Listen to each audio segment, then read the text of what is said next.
So hello everyone, I'm back for the last exam of business process re-engineering. I haven't made any lessons for the previous subjects, but this time I'm making some. Basically मैंने ma'am का lecture भी देखा ताकि एक अच्छा idea लगे, 2-3 बारी देखा ताकि आइडिया लगे अच्छे से पढ़ने के बाद. So now here we are. Let us do business process re-engineering. So exactly business process reengineering होता क्या है? Thomas Davenport and Michael Hammer ने इसको थियोराइज करा है. इसको हम ध्यान रख सकते हैं. थॉमस एडिसन से थॉमस याद रख लो और माइकल जैक्सन से माइकल हैमर याद रख लो. Davenport, Thomas Davenport and Michael Hammer, ये नाम अगर हम लिख देते हैं एग्ज़ाम में तो काफ़ी उससे सब्जेक्टिव पॉइंट ऑफ व्यू पे काफ़ी फ़र्क पड़ता है कि you have studied. Thomas Davenport and Michael Hammer ने किया है ये 1990s में. ठीक है. बिजनेस प्रोसेस री engineering due to its potential for changing management practices and organisational working procedures in the future. तो बिजनेस प्रोसेस री इंजीनियरिंग ने क्या क्लैरिटी इसमें आती है. So he was from MIT and he was like don't automate, obligate. So business process री engineering में हम क्या करते हैं, जो भी प्रोसेस पूरी होती है उसको हम रीडिफाइन करते हैं. तो किस तरह से हम ऑप्टिमाइज़ कर सकते हैं, किस तरह से हम उसमें ऑर्गेनाइजेशनल चेंजेस ला सकते हैं, किस तरह से स्ट्रैटेजी चेंज कर सकते हैं, किस तरह से चीज़ों को बेटर बना सकते हैं. इसमें 4 चीज़ें होती हैं. Stating the current state, currently जो ऑर्गेनाइजेशन है क्या काम कर रही है. Identifying that and redesigning it.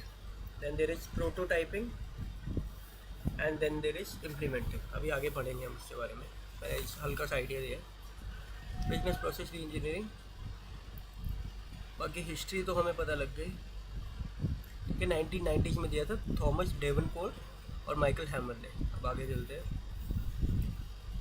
Process for री इंजीनियरिंग 3 चीज़ें होती हैं mainly. Eliminating outdated systems, establishing innovative processes and putting practice changes that last. So इस तरह से कुछ ना कुछ ऑप्टिमाइजेशन करना है कि पुरानी चीज़ें जो है उनको हम आउटडेट कर दें जिनकी हमें ज़रूरत नहीं है. इनोवेशन लाए और जो जो हमने चेंजेस करे हैं उनको लास्ट करने का तरीका बताए. ठीक है. रियल एग्जांपल्स हैं. T mobile,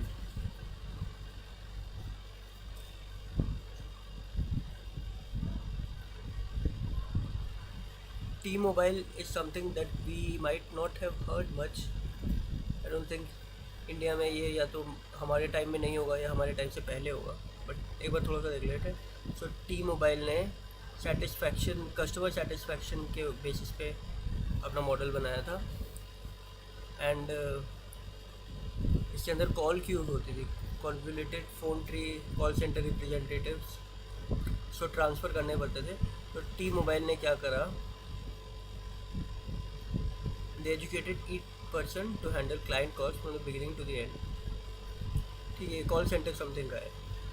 the call centre में बेटरमेंट करना. Ford is a better example. Ford बहुत अच्छा एग्जाम्पल है. सो फोर्ड में क्या हुआ था, एक फोर्ड चेन करके एक प्रोसेस होती है जिसमें instead of time consuming production they will instead keep a Ford chain. और फोर्ड चेन के बाद से क्या होगा, फैसिलिटेशन जल्दी हो जाएगा. अब इसके अंदर देखो क्या क्या लिखी हुई हैं चीज़ें. इम्प्रूवमेंट है कॉम्पिटिटर से 5 टाइम्स लार्जर. इतना ज़्यादा उन्होंने काम किया है. ठीक है. एडवांटेजेस क्या क्या होती है बिजनेस. हाँ, बिजनेस हो जाता है कस्टमर सेंट्रिक क्योंकि ये प्रोसेस ओरिएंटेड होता है. जैसे फोर्ड को एक्चुअली काम क्या करना था, उसने ये देखा कि मुझे इस पे ध्यान नहीं देना कि काम कितना देर में हो रहा है, मुझे काम की एफिशिएंसी बढ़ानी है ताकि आउटपुट बढ़ पाए. Same goes with the T mobile. So customer centric है. ठीक है, ethical question of how things should be done, इस चीज़ को ये डाइवर्सिफाई करता है। पॉइंटलेस टास्क हटाएंगे, जिनकी ज़रूरत नहीं है उस चीज़ को हटा देंगे। ठीक है, integrate and manages several functions, integration करेंगे और सारी चीज़ें क्रॉस फंक्शनल वर्क होता है इसमें बेसिकली। ठीक है, कि दो चीज़ें अगर आपस में की जा सकती हैं, और जैसे हाँ, मैं सबसे अच्छा एग्जांपल मैं बताता हूँ। मान लो पूरी कार बनने के बाद एक ही बारी पेंट होनी है वो, या फिर इंडिविजुअल पार्ट्स पेंट होने हैं। तो अब इसका डिसीजन जो है ये बिजनेस प्रोसेस री इंजीनियरिंग में लिया जा सकता है कि इंडिविजुअल पार्ट्स बन के आ रहे हैं तब उसको पेंट करना बेटर रहेगा, या फिर पूरी कार बनने के बाद पेंट होना बेटर रहेगा, या इन चीज़ों को भी हाफ हाफ में पेंट कर सकते हैं, क्या चीज़ बेटर रहेगी। सो पॉइंटलेस टास्क हटा देते हैं, इंटीग्रेशन करते हैं, enhances an organization's profitability and sufficiency, profitability बढ़ेगी, अननेसेसरी चीज़ें हटाएंगे, रिकन्सिलेशन प्रोसीजर्स हटाएंगे, ऑडिट्स एंड कंट्रोल्स, जो भी बार बार ही ऑडिट्स बार बार ही कंट्रोल प्रोसीजर्स हो रहे हैं उनको भी कम करेंगे। It aids in overcoming narrow minded strategies. Limitations क्या है? It is not for every business, large organization में बहुत फ़ायदा होगा। और certain the process as an entire suffered in order, हाँ कभी कभी ऐसा भी हो जाता है कि प्रोसेस ना काम करे, कोई इंस्टेंट रेमेडी नहीं है ये, आपको काफ़ी थॉट लगाना पड़ेगा इसमें, तब जाके पता लगेगा कि ये चीज़ क्या है। चैलेंजेस क्या क्या होते हैं? लैक ऑफ नॉलेज, अगर आपको नॉलेज नहीं है चीज़ की तो आपको दिक्कत हो सकती है। Lack of knowledge about business process री इंजीनियरिंग, मान लो लैपटॉप मैन्युफैक्चरिंग कंपनी है और कोई मोबाइल मैन्युफैक्चरर उसको एंटर करता है, तो उसके लिए सब कुछ न्यू है। It could be similar but it might not be as efficient. मुझे याद है कौन सी एक कंपनी थी जिसके मोबाइल्स भी आए थे, लैपटॉप भी आए थे, लेनोवो ने तो अच्छा कर लिया है, एक कंपनी थी, I am not able to remember, but उससे पहले लैपटॉप्स आते थे, फिर उससे मोबाइल आए, but it was a huge failure. तो ये चीज़ होती है। Disapproval from the management group और कंपनी बोर्ड, मैनेजमेंट ग्रुप या कंपनी बोर्ड से अगर स्टेक होल्डर्स ही उसको प्रपोज नहीं करते करने को, तो फिर काफ़ी दिक्कत हो सकती है। इनसफिशिएंटली क्वालिफाइड स्टाफ, अगर आपकी स्टाफ ही क्वालिफाइड नहीं होगी बिजनेस प्रोसेस के लिए। और एक और चीज़ है जो क्लास में मैम ने पढ़ाया था, कि अगर स्टाफ को भी काफ़ी ज़्यादा हेजिटेशन होता है बिजनेस प्रोसेस री इंजीनियरिंग में, क्योंकि उनको लगता है कि अगर ये काम एफिशिएंटली हो गया तो हो सकता है कि हमको जॉब से निकाल दें, इनको ज़रूरत ही ना हो हमारी, तो हमेशा एक हेजिटेशन होता है। ये भी अभी आगे आएगा, कंप्लीटिंग द री इंजीनियरिंग प्रोसेस क्विकली। तो अगर हमने इसको ज़्यादा ही तेज़ कर दिया तो it might not lead to the proper output. Process क्या क्या होती है? इवेल्युएट द एग्जिस्टिंग प्रोसीजर, पहले देखेंगे कि अभी एग्जैक्टली काम क्या हो रहा है, फिर हम देखेंगे उसको ऑप्टिमाइज़ कैसे कर सकते हैं। पहले हम देखेंगे काम क्या हो रहा है, उसके अंदर क्या क्या प्रॉब्लम है, और फिर उसको हम करेंगे ऑप्टिमाइज। अब मैं बहुत अच्छा एग्जांपल बताता हूँ। The first company that I intern in, it's called almond solutions. अब तो ये एग्जिस्ट भी नहीं करती होगी, हाँ अब नहीं करती एग्जिस्ट, बट बहुत सालों पहले इन्होंने, जब डिजिटल मार्केट नहीं आया था लॉकडाउन से पहले, तब इन्होंने डिजिटल मेन्यूज़ का काम शुरू करा था। ये पहला, this was the first instance जब I myself worked on this. तो पहले उन्होंने देखा कि रेस्टोरेंट में कोई लोग मेन्यू से ऑर्डर कर रहे हैं, मैनुअली आ रहा है, कितना टाइम लग रहा है। अब इस चीज़ को फैसिलिटेट करने के लिए हमने देखा कि एग्जिस्टिंग प्रोसीजर जो है वो क्या हो रहा है, मेन्यू कार्ड फिजिकली हो रहा है, ठीक है। फिर हमने देखा प्रॉब्लम्स क्या हो रही हैं कि टाइम बहुत लग रहा है। फिर describe the steps and improvement. तो हमने इसको ऑप्टिमाइज़ करने के लिए क्या किया था, हमने इसको टैब पे लेके आए हम चीज़, कि हम टैब से ही ऑर्डर कर देंगे, डिजिटली ऑर्डर आएगा। KPIs देखे हमने, और KPIs देखे कि क्या क्या इसमें टाइम टेकन जो है वो की परफॉर्मेंस इंडिकेटर है, या फिर कस्टमर सेटिस्फैक्शन है, ठीक है। फिर implement the modifications into practice. अब ये मॉडिफिकेशन हमने देखी प्रैक्टिस में ला पाई। सो उस टाइम हमने काफ़ी कंपनीज को ये प्रपोज करा था। तो दैट वाज द टाइम जब डिजिटलाइजेशन इतनी नहीं थी, तो उस टाइम हमारा बिजनेस प्रोसेस रीइंजीनियरिंग नहीं काम करा। But lately I went to this coffee restaurant, उसका नाम क्या था, टिम हॉर्टन्स। टिम हॉर्टन्स में मैंने देखा एग्जैक्टली वही प्रोसेस फॉलो हो रहा था। तो अब यही मैं चीज़ बता रहा हूँ कि किस तरह से चैलेंजेस आते हैं, क्योंकि अब उस टाइम हमारा चैलेंज ये था कि उस टाइम डिजिटलाइजेशन उतना नहीं था। लॉकडाउन से पहले, लॉकडाउन के बाद ही डिजिटलाइजेशन बहुत एफिशिएंटली और बहुत ही स्पीड से आया है। तो ये इस टाइप की प्रॉब्लम्स हो जाती हैं। And then there was a hesitation by the people also to implement that strategy. चलो आगे देखते हैं। व्हेन शुड इट बी अब when it should be taken into account overall inefficiency है अगर, तब काम करना चाहिए। अब यही बात है, मान लो रेस्टोरेंट बिल्कुल भी काम नहीं कर रहा, उसके इतने सफिशिएंट ऑर्डर्स है ही नहीं, तब वहाँ पे हम इस तरह से बिजनेस प्रोसेस इंजीनियरिंग कर सकते हैं। एक अच्छा एग्जाम्पल उसमें भी है, कल होना वो मूवी अगर देखी हो आपने, उसमें क्या होता है, उनका चाइनीज़ रेस्टोरेंट काम नहीं कर रहा होता बिकॉज सामने एक कंपेटिटर होता है। Then there is Shahrukh Khan who has this idea कि हम चाइनीज़ बेचने के बजाय हम इंडियन बेचें, क्योंकि इंडियन खाने में उनकी एक्सपर्टीज़ है। तो पहले अपनी इनएफिशिएंसी को उन्होंने रिकग्नाइज करा और उन्होंने क्लियर आउट कर दी वो चीज़। SLAs विच एक्सपीरियंस डिलेज, हाँ सर्विस लेवल एग्रीमेंट, ये भी एक कीवर्ड है, अच्छा कीवर्ड है ये। मैं मार्क नहीं कर पा रहा हूँ, क्रोम में मार्क नहीं होता, एज में मार्क हो जाता है। चलो हाँ, इसमें मार्क नहीं होगा, ठीक है, कोई नेक्स्ट लेसन में एज पे बनाऊँगा। तो SLAs क्या होता है, सर्विस लेवल एग्रीमेंट्स, इनको याद रखना, ये एक कीवर्ड है। सो सर्विस लेवल एग्रीमेंट्स, मान लो हमने एग्रीमेंट करा किसी रेस्टोरेंट के साथ ही और वो उसमें डिले हो रहा है, वो कह रहा है कि बॉस आएगा। या मैं आपको एक बेटर एग्जांपल बताता हूँ, सबसे अच्छा, अभी मेरा करंट मेरे फ्रेंड का और मेरा एक स्टार्टअप है, it's called socialtempo.in। It is about studio jam pads, और उनको एक हमने कोलैबोरेट करके एक प्लेटफॉर्म बनाया जहाँ पे सारे स्टूडियोज़ जो इंडिविजुअल लिस्टेड थे, हमने उनको जस्ट डायल टाइप का एक प्रोग्राम बनाया है। Just dial is for other businesses, but हमने एक उसका डिजिटल प्लेटफॉर्म बनाया जहाँ पे सारी की सारी बुकिंग्स ओवरऑल दिल्ली के सारे स्टूडियोज, मोस्टली स्टूडियोज जो एग्री हुए, उनको लाया जाए और उनको फैसिलिटेट करके उनकी बुकिंग्स वगैरह हम हैंडल करें। तो अब हमने अब देखो सर्विस लेवल एग्रीमेंट्स में इसमें प्रॉब्लम क्या हुई, एक कोई स्टूडियो था, उन्होंने बोला कि मैं अपने बॉस से बात करके बताती हूँ, अब वो डिले में चल रहा है। तो सर्विस लेवल एग्रीमेंट अगर डिले रहेगा तो भी business process reengineering will be affected, ठीक है।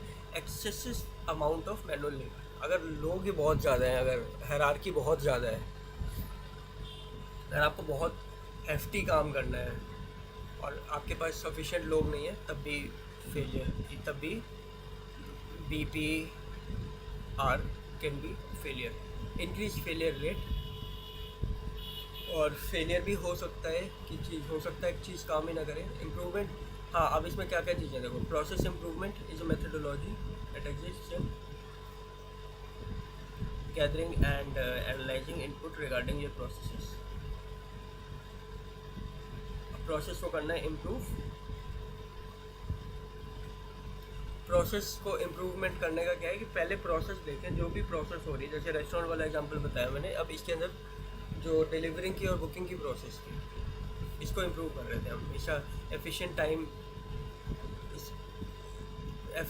पे हम इसको ला रहे थे, और इसका जो वेटिंग टाइम था उसको हम कम कर रहे थे। तो हमने प्रोसेस को फैसिलिटेट करा। So one advantage of incorporating a process improvement is, process में जो डिफ़िकल्टी आ रही होंगी क्लाइंट्स, उसको हम सॉल्व करेंगे। इंटरनल प्रोडक्शन, क्लाइंट एक्सपीरियंस, किस तरह से हम इसको बेटर कर सकते हैं, that is all process improvement. अच्छा, process engineering, business process management and constant improvement processes. तो अब ये तीन चीज़ें आती हैं इसके अंदर। कांस्टेंट इम्प्रूवमेंट प्रोसेस क्या होता है, ये होता रहता है पूरे टाइम, ठीक है। कोई भी प्रोसेस चल रही है, अब री इंजीनियरिंग में आप उसको पूरी तरह रीडिफाइन कर दोगे, उसका तरीका ही बदल दोगे। आगे देखते हैं PDCA मेथड। हाँ, ये इम्प्रूवमेंट है, ये इम्पोर्टेंट है प्रोसेस इम्प्रूवमेंट के लिए। PDCA मेथड जो है और कैजान मेथड। PDCA क्या है? Plan, do, check and act. कोई भी चीज़ है उसको आप पहले प्लान करोगे, ठीक है, फिर उसको टेस्ट करोगे, फिर उसको चेक करोगे कि आउटकम जो आ रही है वो सही से आ रही नहीं आ रही है, फिर उस पर एक्ट करोगे। So this is a very important topic. Ma'am ने भी इस पर काफ़ी फोकस करा था कि PDCA जो है, इसके नेट में भी क्वेश्चंस आते हैं और आगे भी आते हैं। कैजान जो है, कैजान इज़ बाय जापानीज साइंटिस्ट्स, और यहाँ पे लिखा नहीं हुआ है। सो कैजान इज़ बाय जापानीज साइंटिस्ट, और ये इस पे काम करता है कि हमें वेस्ट रिडक्शन करना है, establishing and communicating bottom up approach. तो इसके अंदर पर प्रोसेस ये देखते हैं कि वेस्ट रिडक्शन कितना हो सकता है, establishing corporate culture that motivates. अब जापान का कल्चरल रोल भी है इसमें। Kaizen events are focal point of technique in practice. तो ये बॉटम अप अप्रोच है, हर प्रोसेस को स्टार्टिंग से हम देखते हैं, देन वी रियलाइज कि वहाँ पे क्या क्या इम्प्रूवमेंट हो सकते हैं। एस्टैब्लिशिंग एंड कम्युनिकेटिंग प्रोजेक्ट और company goals, making required adjustment, examining और रिकॉर्डिंग। सो प्रेजेंट प्रोसीजर को आइडेंटिफाई करना है, हर प्रोसेस बाय प्रोसेस चलता है ये। Total quality management is similar, but इसके अंदर ये एंटायर ऑर्गेनाइजेशन को देखते हैं कि टोटल जो आउटपुट आ रहा है उसको कैसे बेटर कर सकते हैं। TQM implementation adapt to PDCA style just like kaizen. और इसमें क्या क्या होता है, लीडरशिप पे इम्प्रूवमेंट है, लीडरशिप के इन्वॉल्वमेंट है, there is worker involvement, decision जिससे कंटिन्यूसली इम्प्रूवमेंट हो, जिससे फोकस ऑन द कस्टमर। तो प्रोसेस रीडिज़ाइन और प्रोसेस इम्प्रूवमेंट में क्या फ़र्क है? रीडिज़ाइन में एंटायरली रीडिज़ाइन कर देते हैं, और इम्प्रूवमेंट में हम थोड़ा थोड़ा इम्प्रूवमेंट करते हैं। फिर BPR प्रैक्टिसेस क्या क्या हैं? IT कंपनीज में होता है, TCS करता है, विप्रो, इन्फोसिस ने काफ़ी किया है ये। बिजनेसेस में होता है, महिंद्रा, मोटोकॉर्प, इनका आगे एग्जांपल भी, पूरा चैप्टर भी है इस चीज़ में। फाइनेंशियल इंस्टीट्यूशन ये भी चैप्टर में इंक्लूडेड है, ICICI और HDFC ने कैसे करा है। हेल्थ केयर में होता है, Apollo hospital, Fortis health care. इन्होंने डिजिटलाइजेशन कर दिया, देखा कि अपॉइंटमेंट आप ऑनलाइन ले लो या बाय कॉल ले लो। पहले बाय कॉल होती थी, अब उन्होंने ऑनलाइन स्टार्ट कर दिया। अपनी पूरी रिपोर्ट ऑनलाइन आ जाती है, फ़ोन पे, ऐप पे आ जाती है, PDF आ जाती है, ये सारी चीज़ें हैं। और अगर अभी हम ब्लड रिपोर्ट भी कराते हैं तो फिजिकल आने की बजाय वो पहले फ़ोन पे भेज देंगे आपको। गवर्नमेंट प्रोग्राम्स, गुड GST में हुआ है ये। अमेजोन ने, फ्लिपकार्ट ने किया है ये। हाँ, organizational changes in scope, technology, structure, procedure, strategy, ये सारी चीज़ें, इन सब का स्कोप बदलेगा, स्कोप बेटर होगा, और कभी कम होना है तो कम होगा।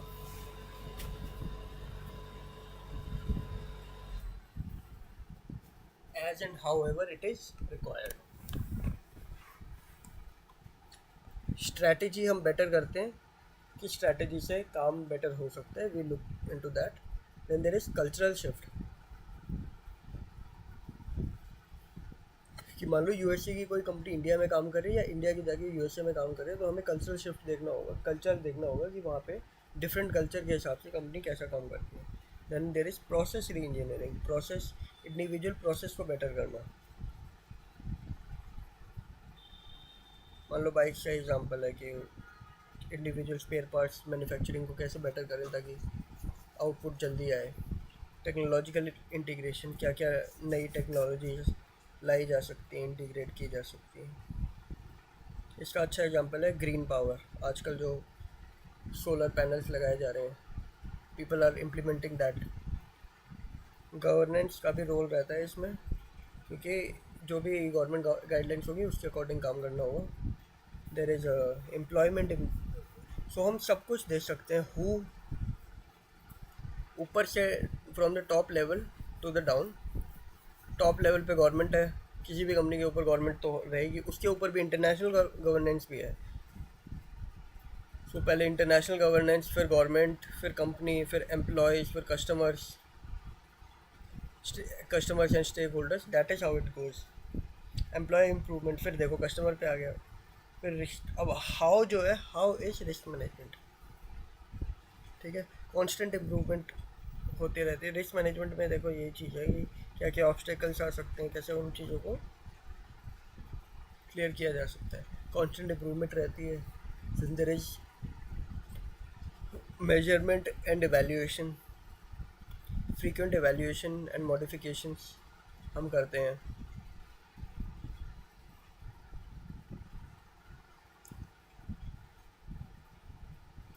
KPIs हम सेटअप करते हैं जल्दी जल्दी से, और उसको हम रियलाइज़ करते हैं कि जितना क्लियरली हमें पता लगे कि परफॉर्मेंस इंडिकेटर कैसे काम कर रहे हैं। ठीक, आगे चलते हैं। स्ट्रैटेजी कम्युनिकेशन, सबके साथ हम स्ट्रैटेजिकली कम्युनिकेट करते हैं। Stakeholders engagement, then there is adaptability and flexibility. It is important to interact with stakeholders, partners के साथ, एम्प्लॉयज़ के साथ, कस्टमर्स के साथ, ठीक है। अडेप्टेबिलिटी देखते हैं हम कि किसके साथ अडेप्ट कर पा रहे हैं। अब वापस से वही चीज़ें थोड़ी थोड़ी आएंगी। ये था ऑर्गेनाइजेशनल चेंज का। ऑर्गेनाइजेशन ट्रांसफॉर्मेशन जो होगी वो कम्प्लीटली होगी, एक ड्रामेटिक शिफ्ट होगा। Understanding DPR, better performance and results. तो ऑप्टिमाइजेशन करना है उसको, बेसिकली हमें ऑप्टिमाइजेशन करना है। कोई भी चीज़ करंटली हो रही है उसको हम और कैसे बेटर कर सकते हैं कि ड्रामेटिकल इम्प्रूवमेंट आए। स्ट्रैटेजी अलाइनमेंट हो गई, लीडरशिप सपोर्ट, स्ट्रैटेजी बेटर कर रही है। लीडरशिप क्या है कि वहाँ पे क्या क्या लीडरशिप को सपोर्ट कर रहे हैं, कैसे उसमें और वो सपोर्ट दे सकते हैं। क्रॉस फंक्शनल टीम्स, ये वाला मैंने पॉइंट बताया था, कैसे दो प्रोसेसेस जो हैं, दो टीम्स जो हैं वो अलग अलग प्रोसेस पे काम कर सकती हैं, और कैसे वो इंटीग्रेट कर सकते हैं उस चीज़ को। करंट ऑपरेशंस को मैनेज करना है। क्रॉस फंक्शनल टीम्स बनाई दी, ठीक है। Vision for future process, future oriented है ये। एम्प्लॉय इम्प्रूवमेंट इन्वॉल्वमेंट हो गई कि एम्प्लॉयज़ जो हैं वो इन्वॉल्व रहे। टेक्नोलॉजी हमने इंटीग्रेट करी है। परफॉर्मेंस मैट्रिक्स से भी हमें पता लगेगा। KPIs है basically, key performance indicator. This is a good keyword, जो एग्जाम में लिखोगे तो अच्छा रहेगा। Change management, continuous improvement. Then there is risk management, कि रिस्क को कैसे मैनेज करना है। Cultural shift, communication strategy, evaluation, reflection. तो बेसिकली वही पॉइंट्स है, थोड़ा सा और उस पर डिटेल हो गया। एग्जाम्पल देखो, फोर्ड का मैं एग्जाम्पल बता रहा था।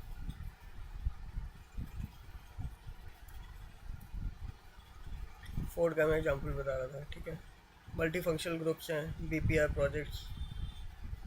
Then there is multi functional groups. इसने दो टीम्स को एक साथ काम कराया ताकि काम फैसिलिटेट हो पाए। चेन ऑफ सप्लाई को फास्ट करा, बहुत ज़्यादा ड्रामेटिकली फास्ट करा।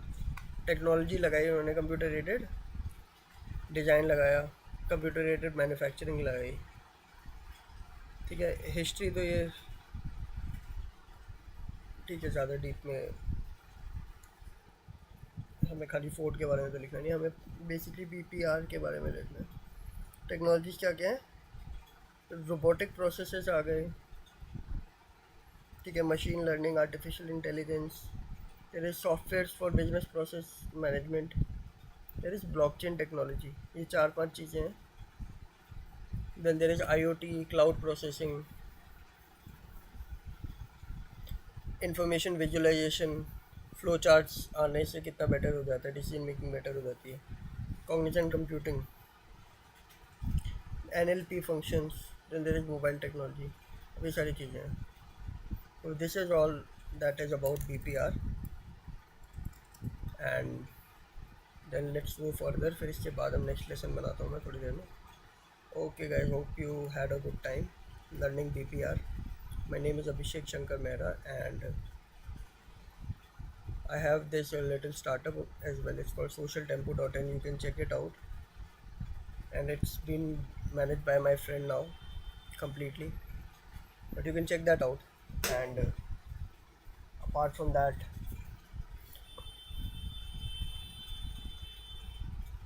this is all about BPR. Thank you.